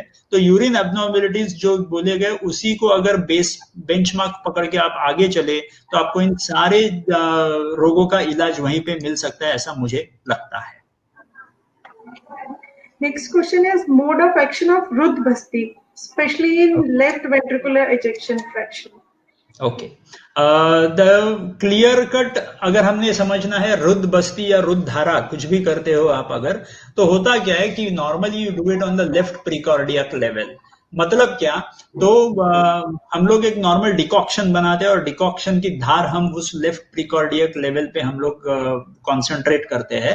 इसका फायदा ये होता है नॉर्मली कि जो नॉर्मली इंटरकोस्टल मसल्स होते हैं, दो रिब्स जो होते हैं, वो दो रिब्स के बीच में इंटरकोस्टल मसल्स होते हैं, and these intercostal muscles are nothing else but these are accessory muscles of respiration. Normally क्या होता है, पेशेंट में जो डिस्पनी ऑन एक्सर्शन होता है वो क्यों होता है कि diaphragm which is a very very important muscle of respiration, तो ये इंपॉर्टेंट मसल ऑफ रेस्पिरेशन जब थक जाता है तो एक्सेसरी मसल्स ऑफ रेस्पिरेशन काम में आते हैं। अब ये एक्सेसरी मसल्स ऑफ रेस्पिरेशन जब थकना चालू हो जाते हैं तो उसके बाद पेशेंट को डिस्पनी ऑन एक्सर्शन का लेवल बहुत ही ज्यादा बढ़ जाता है।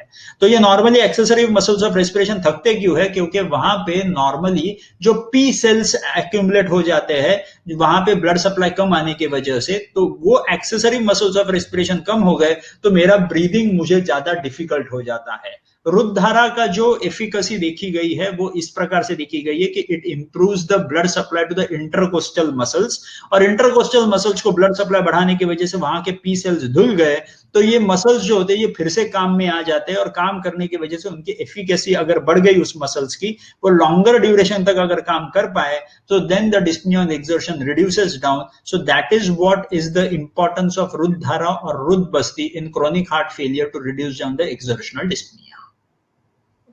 Thank you. नेक्स्ट क्वेश्चन है, जैसे अर्जुना को रुद्ध कहा गया है आयुर्वेद में, तो अर्जुन क्वाथ किस तरह से हार्ट डिजीज पे काम करती है? अगर आपने इस पे कुछ काम किया है तो वो थोड़ा सा कई सारे रिसर्च पेपर्स ऐसे बताए थे कि Arjun, terminally arjuna is directly acts on increasing the force of contraction of the myocardium.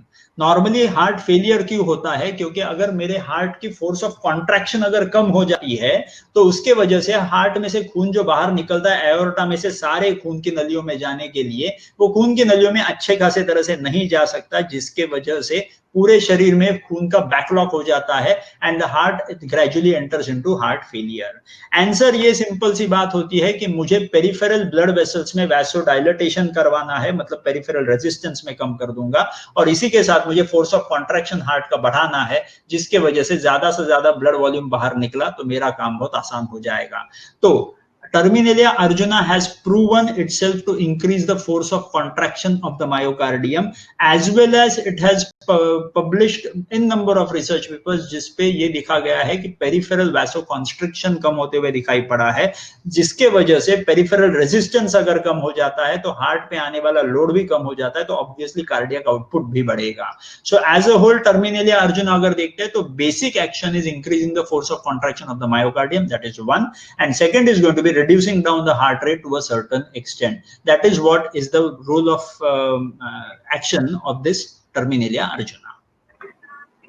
Next question है डॉक्टर अमरदीप कौर पूछते हैं, is there any treatment for ectopic heart beat इन आयुर्वेदा?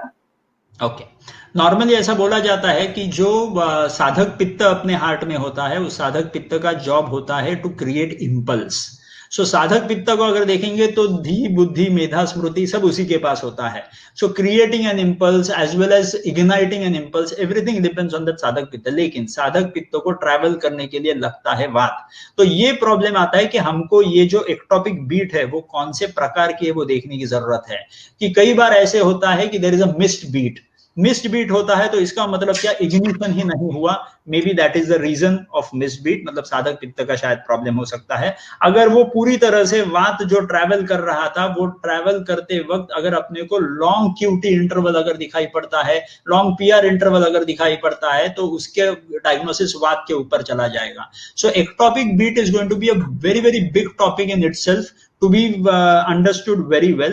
लेकिन मेरे हिसाब से if at all you start working on पित्त and वाता दोष as well as obviously कफ दोष पे भी काम करना पड़ेगा. लेकिन इस हिसाब से अगर हम देखना चालू कर दे तो एक्टोपिक बीट्स पे भी काम हो सकते हैं. लेकिन अभी टर्मिनेलिया अर्जुना और एक्टोपिक बीट्स को अगर हम लोग कंबाइन करके देखें तो कई बार टर्मिनेलिया अर्जुना इस्तेमाल करने के वजह से अपने को हार्ट रेट कम होता हुआ दिखाई पड़ता है, but that is pharmacological reduction of heart rate और फार्माकोलॉजिकल ब्रैडिकार्डिया. तो उसको हमने कंफ्यूज कराने की जरूरत नहीं है. कई बार कई सारे ड्रग्स इस्तेमाल करने के बाद हार्ट रेट अपना कम होता है. कई बार छोटे मोटे एक्टोपिक्स दिखाई पड़ते हैं.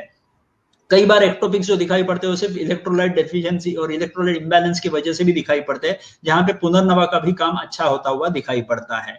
कई बार अगर पित्त अपना कम हो गया होगा तो इग्निशन ज्यादा नहीं होता, तो उसके टाइम अग्निवर्धन करने वाले अगर हम द्रव्य इस्तेमाल कर सकते हैं तो that also can help us to reduce down the chances of ectopic beats.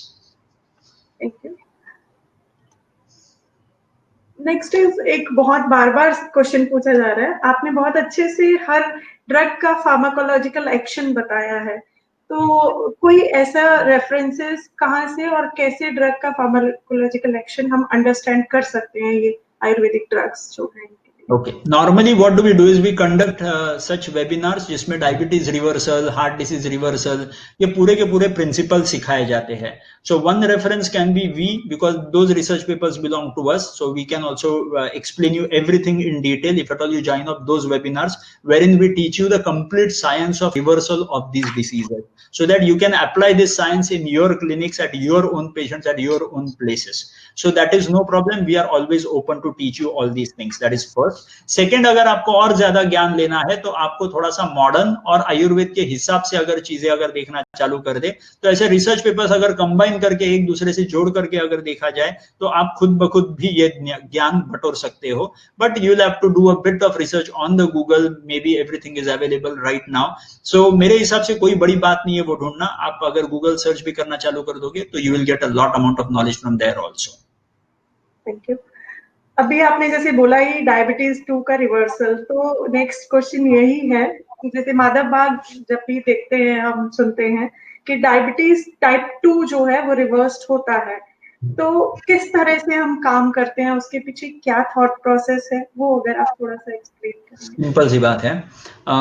Normally जैसे मैंने तभी भी बताया कि प्रमेय के अध्याय में क्लियर कट बताया गया है कि प्रमेय के अध्याय ने, प्रमेय के पेशेंट्स ने क्या खाना चाहिए क्या खाना नहीं चाहिए, मतलब सबसे पहला होता है हेतु, जो उसके कारण है उस कारण को हमको बाहर निकालना है. द कारण is majorly diet and the lifestyle. अगर हम अच्छी तरह से ये पूरा श्लोक अगर पढ़ते हैं तो आस्य सुखम स्वप्न सुखम दधिनी ग्राम्य उदक अनुप रसः पयांसी नवान्नपानम गुड़ वैकृतम कफकृच्च। मतलब what are we suppose to understand is आस्य सुखम स्वप्न सुखम, मतलब मुझे बहुत खाने की चाह है और मुझे हमेशा मैं लेटा रहूंगा, मैं कुछ काम नहीं करूंगा, I would be in a sedentary lifestyle in short.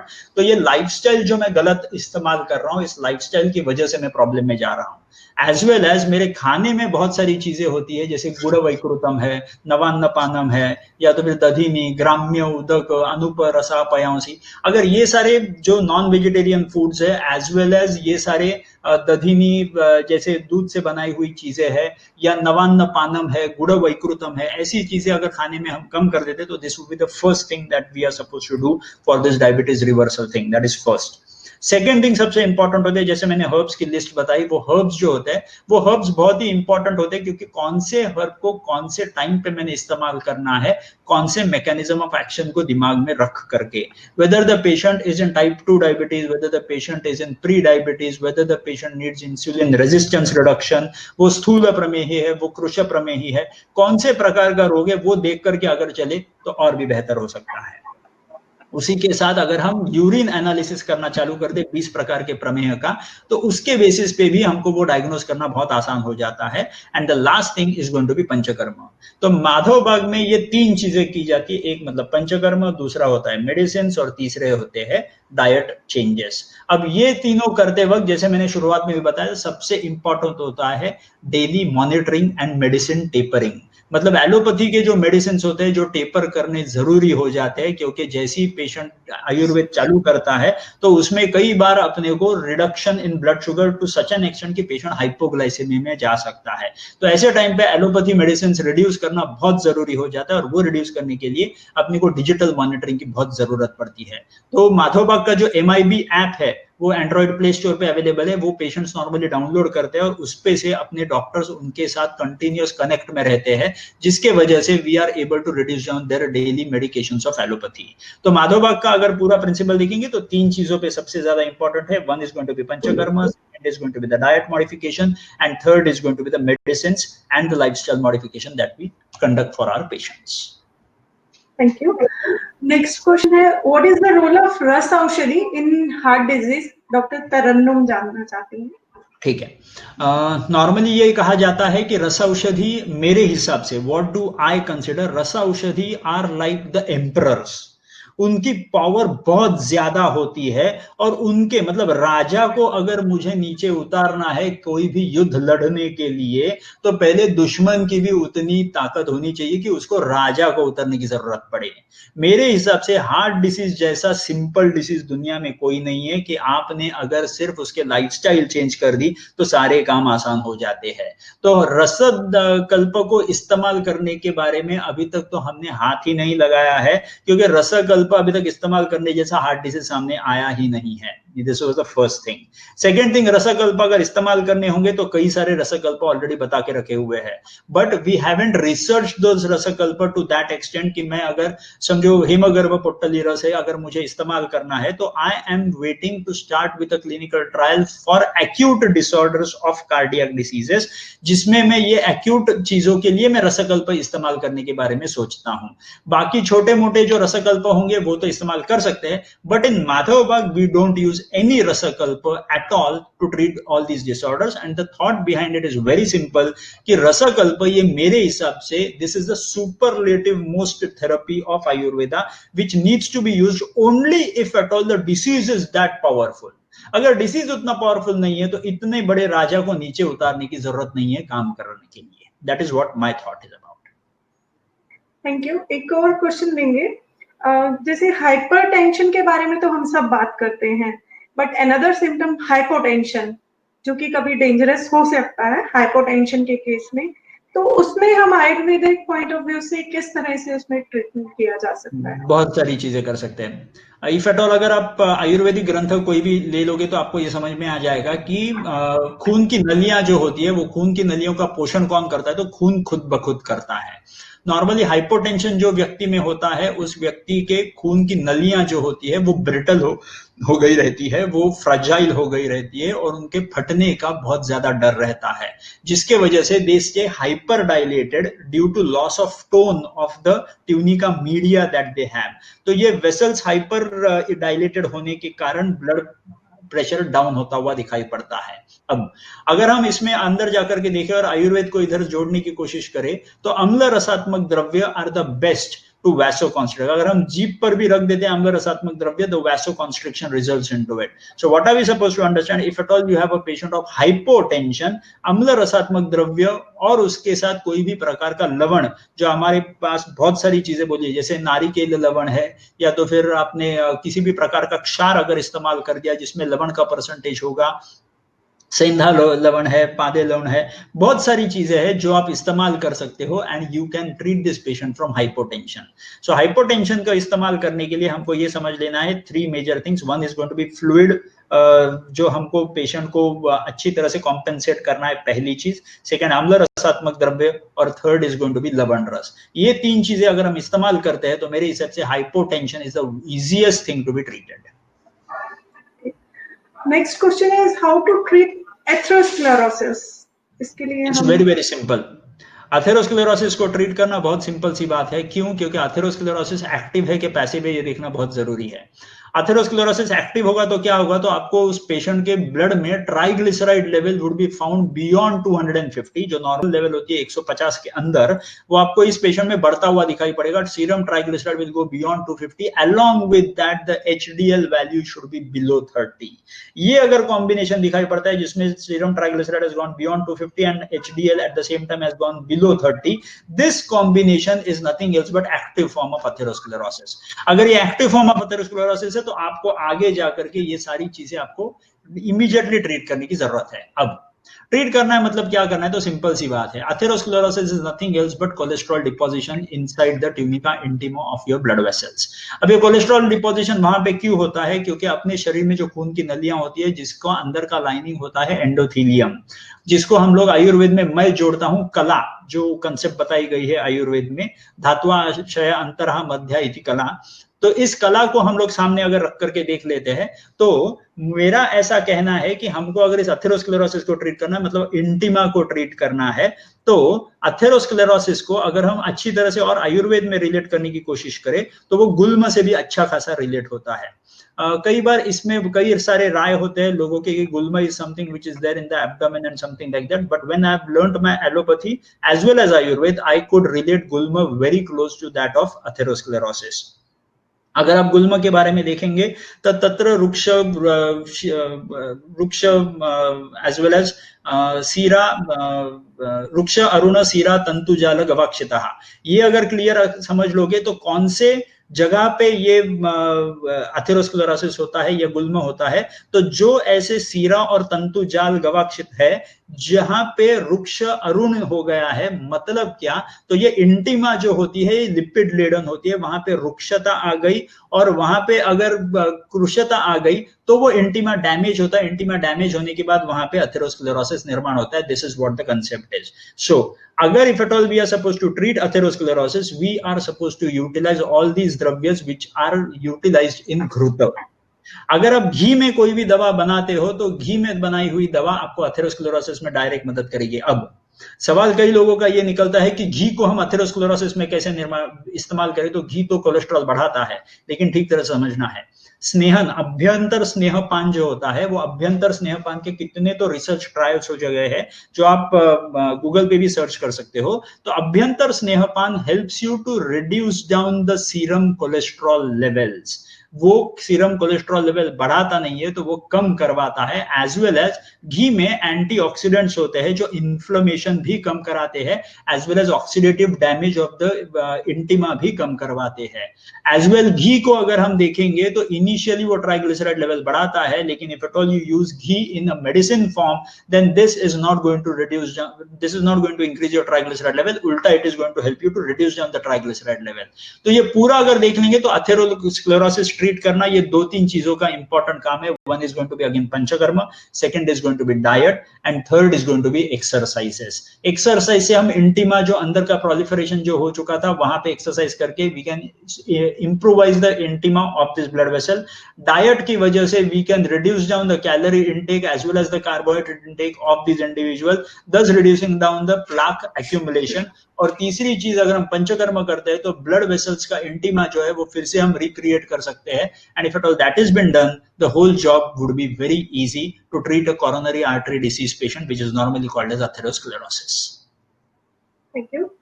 Doctor Gajanan जानना चाहते हैं कि जैसे एलोपैथिक एंटी हाइपरटेंसिव ट्रीटमेंट रहती है दैट इज ड्रग डिपेंडेंट, तो क्या आयुर्वेदिक के भी ऐसे ही है that will be a drug dependency? No, not at all. अभी हमने जो रिसर्च पेपर्स पब्लिश किए हुए हैं उसमें तो हमने ऐसे दिखा दिया है कि patients have reversed their hypertension completely back to normal, and now they are not even on allopathic drugs, they are not even on Ayurvedic drugs. What are we supposed to understand is hypertension का pathophysiology अच्छी तरह से समझने की जरूरत है. Physics में जैसे हम सीखे थे कि whenever volume increases under a closed container, the blood pressure increases. Same way अगर the pressure increases, same way blood pressure का अगर definition डालेंगे, whenever blood volume increases in a non-elastic artery, तभी blood pressure बढ़ेगा. तो blood pressure को reverse करवाना है तो 2 चीजें करने की जरूरत है. सबसे पहली चीज होगी कि अपने शरीर में जो over excess amount of volume हो गया है फ्लूइड का, वो फ्लूइड का वॉल्यूम मुझे कम करवाना है, पहली चीज. And second thing very important is going to be open up the closed non elastic artery. तो नॉन इलास्टिक आर्टरी को ओपन अप करने के लिए स्नेहन is going to the best job, और जो एक्सेस अमाउंट ऑफ वॉल्यूम मेरे शरीर में पड़ा हुआ है उसको बाहर निकालने के लिए विरेचन can be the best job. Along with that, few of diet modification things are going to be important so that हेतु को अगर हम लोग कंट्रोल करना चालू कर दे तो मेरे हिसाब से hypertension is completely reversible, and that we have proven with an number of research papers, जहां पे पैरामीटर लिया था एम्बुलेटरी ब्लड प्रेशर मॉनिटरिंग.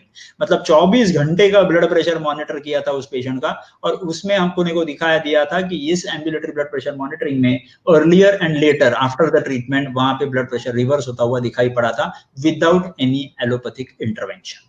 सो एलोपैथी के हिसाब से हो ना हो, आयुर्वेद के हिसाब से blood pressure is completely reversible and no drug dependency at all. अभी जैसे माधव बाग में हम होलिस्टिक अप्रोच लेते हैं, कोई भी पेशेंट है, अभी जैसे आपने भी एक्सप्लेन किया, तो डॉक्टर हर्षल जानना चाहते हैं कि प्राणायाम का क्या इंपॉर्टेंस है कार्डियक डिजीज में, कितना रोल? Awesome. बहुत ही ज्यादा इंपॉर्टेंस है प्राणायाम का. मेरे हिसाब से मैं ऐसे समझता हूँ, pranayama is nothing else but controlling your breaths for a good amount of time. I will give you few examples. Like for example, हम लोग जो नॉर्मली अपना रेस्पिरेटरी रेट होता है वो होता है 16 ब्रेथ्स पर मिनट. अगर हम लोग प्राणायाम या ब्रीदिंग टेक्निक्स करने वाले अगर पेशेंट्स को एनालाइज करते हैं तो उनका ब्रीदिंग रेट होता है अबाउट 10 ब्रेथ्स पर मिनट और एल्स 12 ब्रेथ्स पर मिनट. और स्मोकर्स का अगर हम लोग देखें जाए या नॉन एक्सरसाइजिंग लोगों का अगर देखा जाए, रेस्पिरेटरी रेट जो होता है वो 20 ब्रेथ्स पर मिनट. तो ऐसे देखा गया है कि जिसका रेस्पिरेटरी बेसल रेस्पिरेटरी रेट जिसका ज्यादा होता है उसका रेस्टिंग हार्ट रेट भी ज्यादा होता है. तो रेस्टिंग हार्ट रेट अगर 90 से बड़ा हुआ है, मतलब मैं समझो अगर बैठा हुआ हूं और मेरा हार्ट रेट अगर आपने चेक कर लिया और बैठे बैठे भी मेरा हार्ट रेट अगर 90 के ऊपर है तो that is a bad sign. और समझो अगर मेरा रेस्टिंग हार्ट रेट 100 या 110 से ऊपर है तो मेरे आगे के 2 साल भी निकालना मेरे लिए मुश्किल है. लेकिन प्राणायाम and these breathing techniques along with meditation also helps you to reduce down the resting heart rate.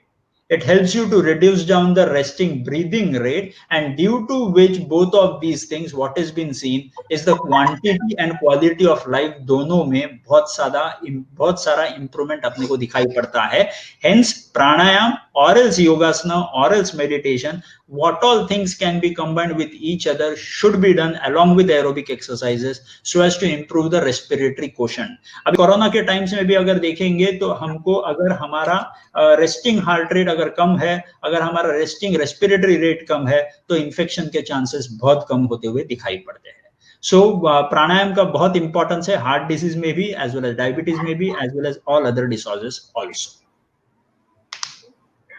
Next question है डॉक्टर तरन्नुम का कि वमन जैसे कॉन्ट्रा इंडिकेटेड है रुद्र रोग में, तो माधव बाग ने इस पे कोई वर्क किया है, कोई रिसर्च कि वमन दिया जा सकता है या नहीं? बताता नॉर्मली अगर आप देखोगे तो वमन कॉन्ट्रा इंडिकेटेड है ये अगर आप सिद्धि स्थान में जाते हो, पंचकर्म का अध्याय पढ़ते हो, तो वहां पे आपको दिखाई पड़ेगा कि vaman is been contraindicated in hrudrog, that is for sure, वहां पे लिखा हुआ है।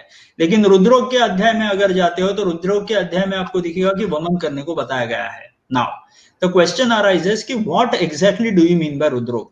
Do you consider it as chronic heart failure? Do you consider it ischemic heart disease? Do you consider it as hypertensive cardiac hypertrophy? Or else do you consider it as low ejection fraction? Do you consider it as only hypertension? Do you consider it as diabetic cardiomyopathy?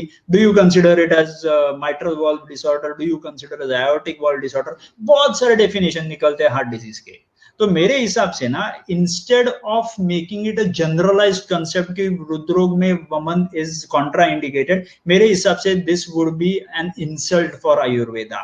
We should not do such things. I think मेरे हिसाब से we are suppose to research the concept of वमन for रुद्रोग। अगर आप देखोगे तो वमन में सबसे बेस्ट अगर आप कोई भी द्रव्य अगर लोगे तो मदन मधुका लंबा निम्ब बिंबी विशाला त्रपस कुटज मुर्वजा देवदाली क्रुमिग्नम। So what are we suppose to understand is, ये जो वमन करने के लिए जो द्रव्य बोले गए हैं, ये सबसे बेस्ट कौन सा होगा? तो obviously it is going to be मदन फल।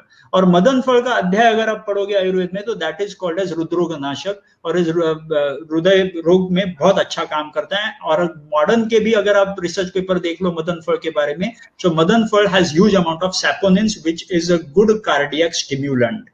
तो होता क्या है, वमन करते वक्त हार्ट को स्टिम्युलेट हो जाता है इस मदन फल के वजह से, और मदन फल के वजह से स्टिम्युलेट अगर हो जाता है तो heart can go in a very huge amount of systole which needs to be controlled. तो अगर हमने अच्छा खासा स्नेहन करवाया होगा पेशेंट का, तो स्नेहन करवाने की वजह से जो वात अति बढ़ सकता है उसको कंट्रोल करके अगर हम बढ़ाने की कोशिश करें तो वमन can be done in heart diseases also. To be very honest, Madhav Bagh doesn't do woman in all these because 243 clinics में सब इधर woman एक ही जैसा होना थोड़ा सा मुश्किल होता है। We are still trying on how can we standardize the whole procedure of woman, as well as we are standardizing with the whole compartment of woman that we need to design for. वो अगर हो जाता है तो I am sure that we'll be able to conduct woman procedures in all these 243 clinics also after some amount of time. लेकिन woman can be done in heart disease, that is what I believe, and I am sure that it is going to work. अभी भी questions तो बहुत सारे हैं, कुछ एक दो लास्ट सवाल लेंगे। एमआई कंडीशंस में, और डॉक्टर गोल्डी सक्सेना जानना चाहते हैं, एमआई कंडीशन और टोटल हार्ट ब्लॉकेज कंडीशन में आयुर्वेदा का क्या रोल हो सकता है? क्योंकि ये ऐसे जो पेशेंट्स हैं वो इमरजेंसी में आते हैं, तो हमें कैसे डील करना है? बताता हूं, दोनों सिचुएशन थोड़े से अलग है। टोटल हार्ट ब्लॉकेज मतलब कोरोनरी आर्टरी में समझो अगर 100% ब्लॉकेज है, तीनों आर्टरीज में 100% blockage, that is not an emergency because that doesn't lead to an MI immediately. लेकिन एमआई के बारे में अगर सोचेंगे, myocardial infarction is a thing जिसमें खून की गुठली मतलब ब्लड क्लॉट निर्माण होता है। अब ठीक तरह से समझने की जरूरत है, कार्डियोलॉजी जब हम पढ़ते हैं तो एक होता है फैट प्लाक जिसको हम नॉर्मली अपने बोली भाषा में ब्लॉकेज कहते हैं, और एक होता है ब्लड क्लॉट। ये फैट प्लाक जो होता है ये कोलेस्ट्रॉल से बनता है, जिसको टोटल ब्लॉकेज 100% वगैरह वगैरह बोलते हैं। ये फैट प्लाक होता है, ये कोलेस्ट्रॉल से बनता है। लेकिन हार्ट अटैक जो आता है ये ब्लड क्लॉट के वजह से बनता है, जो प्लेटलेट से बना हुआ रहता है और ये कोलेस्ट्रॉल से बना हुआ रहता है। दोनों में there is a huge amount of difference in both of them. MI जो आता है वो ब्लड क्लॉट के वजह से आता है। ये जो हम एंजियोग्राफी में ढूंढ के निकालते हैं total heart block, 100% block, 90% block, ये कोलेस्ट्रॉल प्लाक होता है। तो ये कोलेस्ट्रॉल प्लाक को रिवर्स करने के लिए तो बहुत सारे टेक्निक्स आयुर्वेद में ऑलरेडी अवेलेबल है। जैसे मैंने पहले भी बताया, if at all you go ahead with good amount of diet restriction, you go with good amount of panchakarma and with good amount of exercises, I am sure that you will be able to reverse this coronary plaque also.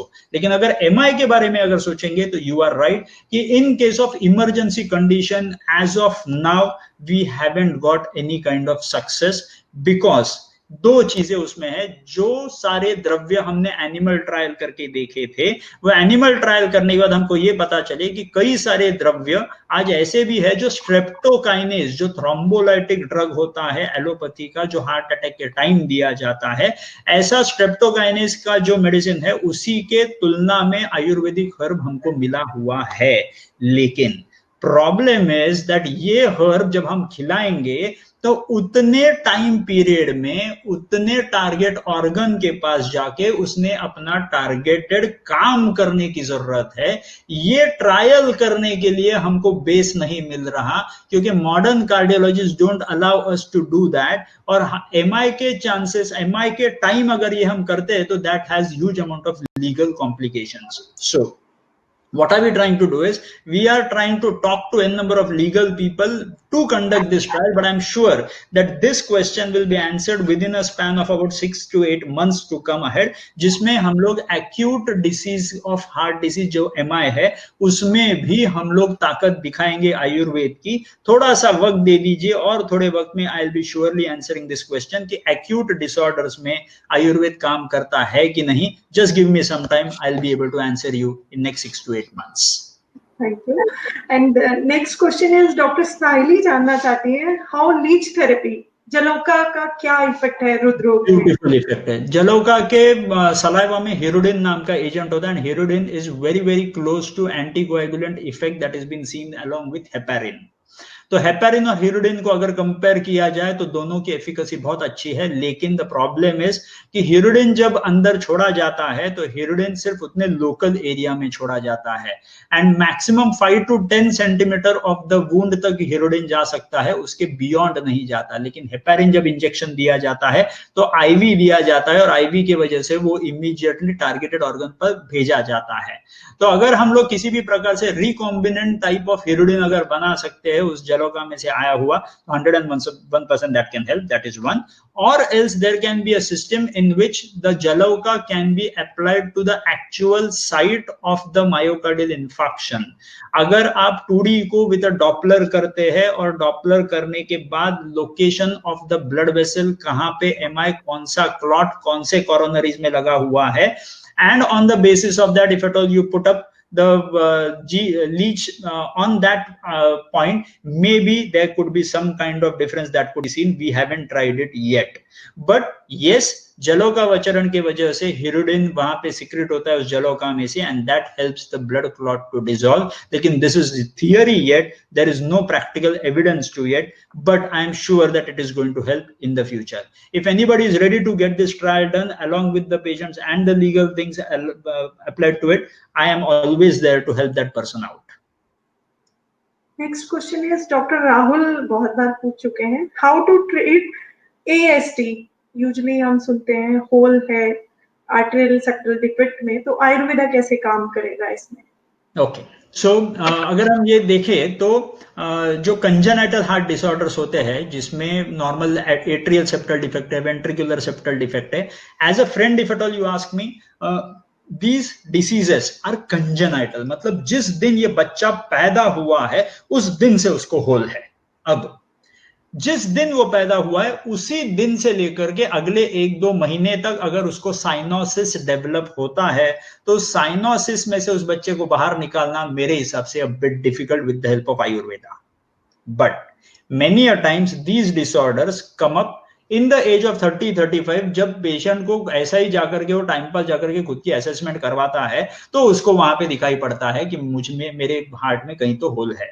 तो मेरे हिसाब से what are we supposed to understand is, if at all a congenital heart disease patient is not complaining you of cyanosis, don't treat him neither with Ayurveda neither with allopathy. अगर ये patient dyspnoea on exertion बताता है जिसको congenital heart disease है, तो ऐसे patient को we'll have to treat him for chronic heart failure which has been a complication of this hole inside the atrial septal defect और इट्स वेंट्रिकुलर डिफेक्ट। सो ये hole treat करना थोड़ा सा मुश्किल है, क्योंकि होल एक बार एनाटॉमिकल प्रॉब्लम आ गया है तो वो एनाटॉमिकल प्रॉब्लम मेरे हिसाब से आयुर्वेद से एनाटॉमी नहीं बदलेगी, आयुर्वेद से फिजियोलॉजी बदल सकती है ना। फिजियोलॉजी को अगर आप कंट्रोल करोगे तो वो फिजियोलॉजी शायद एनाटॉमी बदल पाएगी, लेकिन that is not the thing that we expect for. The patient has come to you with the chief complain of breathlessness on exertion. मुझे चलते वक्त, सीढ़ियां चढ़ते वक्त, दौड़ते वक्त अगर सांस लेने में तकलीफ होती है और मेरे 2D इको में अगर होल दिखाई पड़ा है जो मेरे बचपन में ही निर्माण हो गया था, I am suppose to treat the physiology and not the anatomy. So ये treatments available है, we can treat such a patient because this patient comes into chronic heart failure, और जहां पे Ayurveda has been very strong, that is what we have already proven in n number of research papers that we have published till now. Doctor Pooja एक जानना चाहती है कि अर्जुना जैसे रुद्र है लेकिन एक कषाय रसात्मक है, तो क्या ये इस्चेमिक कंडीशन में इसको अगर लेते हैं तो वो पेन इंक्रीज नहीं हो जाएगा क्योंकि कषाय से वात बढ़ेगा?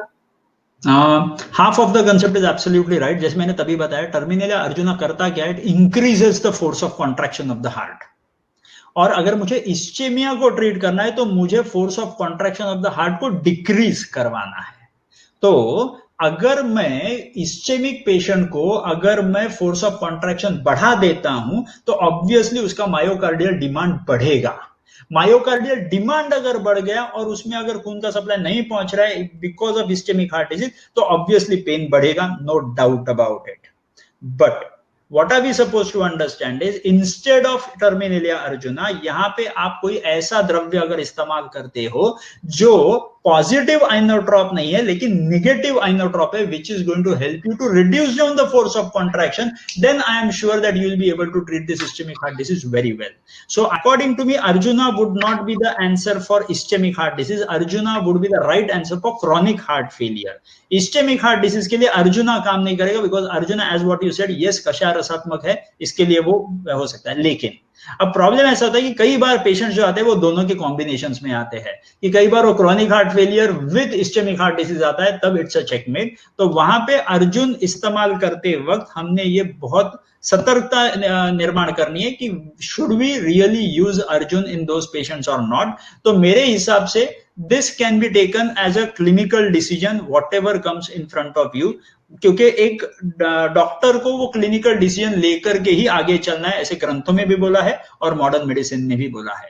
इसीलिए अर्जुना यूज करना है तो क्रॉनिक हार्ट फेलियर में। इस्चेमिक हार्ट डिजीज में arjuna has no role because it increases the force of contraction, it doesn't reduce down the force of contraction. Doctor Avinash जानना चाहते हैं हाउ टू ट्रीट व्यान बल वैषम्य अगर पेशेंट में है तो कैसे ट्रीट करना है उसको? To be very honest, I am very sorry I'll not be able to answer this question because मैंने कभी तक इस पे रिसर्च नहीं किया है। उस पे कारण ऐसा है कि व्यान बल का वैषम्य जो है, अभी मुझे सवाल ऐसा पड़ता है जब मैं आयुर्वेदिक कॉन्सेप्ट्स को टेस्ट करने की कोशिश करता हूं, तो व्यान बल को कैसे गिना जाए, ये मेरे लिए बड़ा चैलेंज है। अगर हम व्यान वायु को अगर हम गिन सकते हैं तो मेरे हिसाब से फिर बाद में उसमें वैषम्य क्या हुआ है वो देख सकते हैं, और उस वैषम्य को ट्रीट करने के लिए उसकी संप्राप्ति जो अंदर हुई है उस संप्राप्ति को हम रिवर्स कर सकते हैं। बट अनफॉर्चुनेटली मेरा ज्ञान बहुत लिमिटेड है उसके बारे में, जिसके वजह से मैं व्यान वायु का अभी तक मैं बल गिन ही नहीं पाया हूं, तो उसका वैषम्य गिनना मेरे लिए थोड़ा सा दूर की बात है। So I would invite you to help me out to understand the concept. If at all I understand the concept very well, I think I should be able to do a trial for answering this question. Doctor Piyush जानना चाहते हैं, आयुर्वेद में मन का स्थान हृदय बताया गया है, तो क्या भूत विद्या या मानस विज्ञान में हृदय की कोई भूमिका है? एब्सोल्युटली है, no doubt about it. As well कई सारे ऐसे भी बताए गए हैं श्लोक जिसमें हृदयम द्वौ तटस्थिते हेयम च देयम च वक्षसो अंतरम। So if at all you consider the brain as well as the heart, both of them are called as हृदय। अगर हम रस धातु के बारे में सोचेंगे तो रस धातु दोनों के पास बैठा हुआ है, वहां पे CSF बैठा हुआ है, यहाँ पे जो प्लाज्मा बैठा है वो रस धातु हो सकता है। एज वेल एज जो चतुर्विंशति धमनिया बोली गई हुई है, चतुर्विंशति धमनिया यहाँ पर भी है, 12 cranial nerves as well as चतुर्विंशति धमनिया आपको यहाँ पे भी मिलेगी, जो पूरे के पूरे आयोटा में से निकलने वाले जो मेजर वेसल्स है वो। तो अगर हम देखेंगे तो हृदयम द्वौ तो है ही, इसमें कोई बड़ी बात नहीं है। अब हृदय में मन रहता है, इसमें तो कोई बात मतलब कोई दो बात है ही नहीं। This is for sure, yes, the modern medicine also accepts for this point. हाँ, few doctors don't accept that point, but we just have to neglect them at the moment. लेकिन मेरे हिसाब से ये एब्सोल्युटली राइट है कि हृदय में मन बैठा हुआ रहता है, no doubt about it. Whenever, इसमें कई सारे कंसेप्ट्स आप निकाल सकते हो। जब हम पेशेंट से बात करते हैं तो पेशेंट को जब हम कॉन्फिडेंस देते हैं तो पेशेंट को अच्छा लगता है, वहीं उसकी आधी चिकित्सा हो जाती है। तो वहीं पे उसके वैसोडाइलेटेशन, कई बार ऐसे एनालाइज किया गया है कि आदमी जब खुश होता है तो खुश होता है तब उसके वैसोडाइलेटेशन होता है कोरोनरी आर्टरीज का।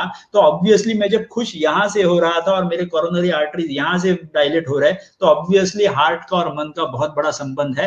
As well as you can even call it as vagus nerve. जो वेगस नर्व ब्रेन से हार्ट तक जाती है, vagus nerve can stop your heart in systole, as well as vagus nerve का जो इरिटेशन होता है तो अपने को हार्ट अटैक जैसे सिंड्रोम भी वहां पे दिखाई पड़ सकता है। सो हार्ट का और मन का बड़ी अच्छी तरह से संबंध है, and more research needs to be done to really prove those ayurvedic concepts ahead. एक लास्ट सवाल लेंगे doctor Rohit. It is not related to the topic, लेकिन बहुत सारे लोग पूछ रहे हैं तो इसलिए मैं आपसे डिस्कस करना चाहूंगी।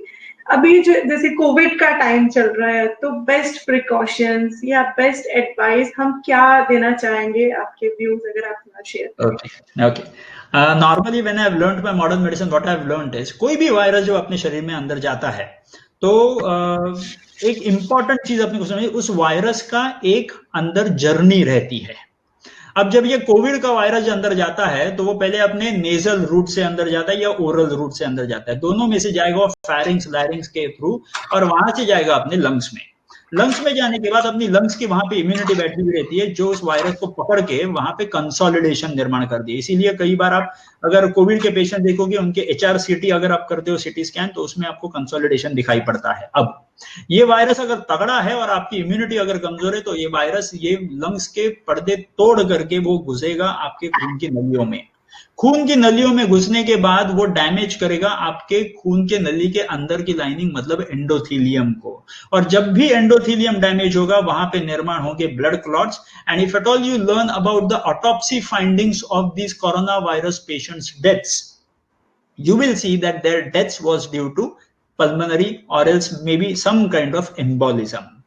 तो ये एम्बोलिज्म होता क्यों है कि अगर मेरे ब्लड की स्पेसिफिक ग्रेविटी अगर बढ़ जाती है, एज वेल मेरा अगर इंटीमा अगर डैमेज हो जाता है, तो I will not be able to survive. अब सवाल ये है कि मुझे मेरे specific gravity of blood reduce करनी है और इंटीमा को अगर मुझे डैमेज होने से बचाना है, तो what is the best way? There are only two ways that you can go ahead with.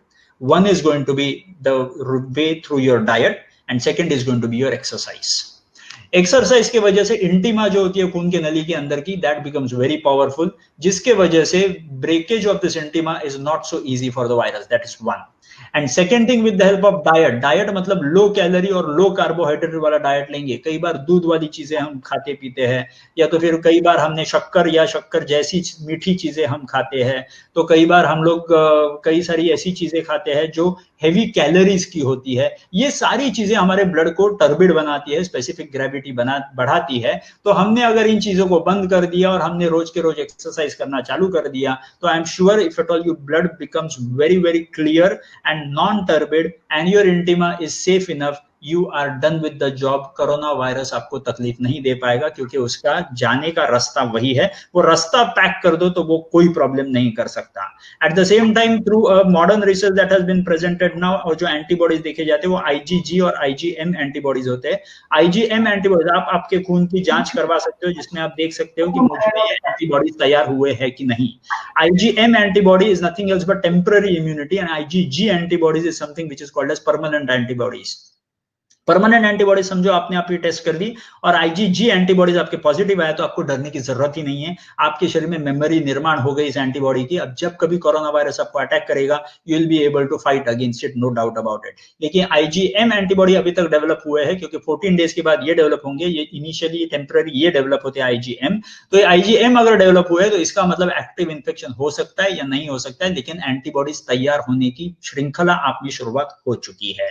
अब ये जानने में सवाल पड़ेगा कि आपकी अगर इम्यूनिटी तगड़ी है तो आप जीतोगे, अगर इम्यूनिटी तगड़ी नहीं है तो हम हारेंगे। And what do you mean by immunity is nothing else but the specific gravity of blood, because specific gravity of blood depends on the friability of the RBCs. RBCs अगर मेरे फ्राइबल हो चुके हैं तो मेरी स्पेसिफिक ग्रेविटी बढ़ेगी और मुझ में ज्यादा से ज्यादा प्रॉब्लम आएगा, लेकिन मेरे RBCs अगर है तो प्रॉब्लम नहीं है। कोरोना वायरस से अगर लड़ना है तो दो ही चीजें हैं, your diet and your exercise, nothing else can fight against corona virus. That's it. I think we should conclude now. मुझे लगता है बहुत जल्द हमें एक और सेशन करना पड़ेगा। बहुत सारा अच्छा रेस्पॉन्स है, and thank you doctor Rohit for this wonderful session, and thanks to all the participants for joining us. Thank you.